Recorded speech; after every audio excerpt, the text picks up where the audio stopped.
Central government வர நிதியை நீங்க வாங்குறது இல்லையா? அதை வேணாம்னு சொல்லி திருப்பி அனுப்பிடுறீங்களா? ஏன் வைக்க மாட்டேங்கிறீங்க? அதுக்கு பதில் சொல்லுங்க. அப்படி உங்களுக்கு ஒன்றிய நிதி வேணாம், மத்திய அரசுடைய நிதி வேணாம், தீர்மானம் நிறைவேற்றுங்க. நீங்க தான் சொல்றீங்க. கொடுக்குற வரி வேண்டாம், நீங்க கொடுக்குற வரி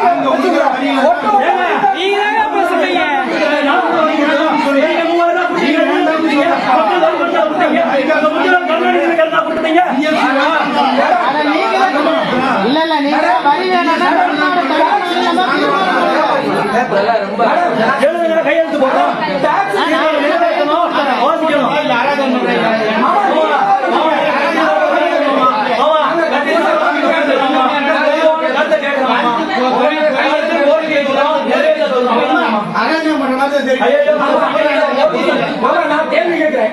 என்னுடைய முதலமைச்சர் திரு மு க ஸ்டாலின், உங்களுடைய பிரதமர் யார்? நாங்க தமிழ்நாட்டில் ஏத்துக்கிறீங்க.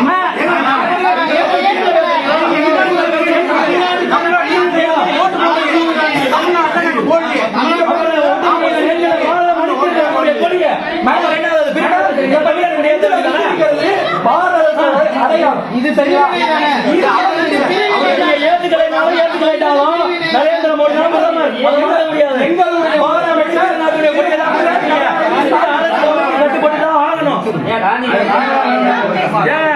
பாரதம், அதாவது நாட்டுடைய பேரைக்காக உங்களுக்கு என்ன பிரச்சனை?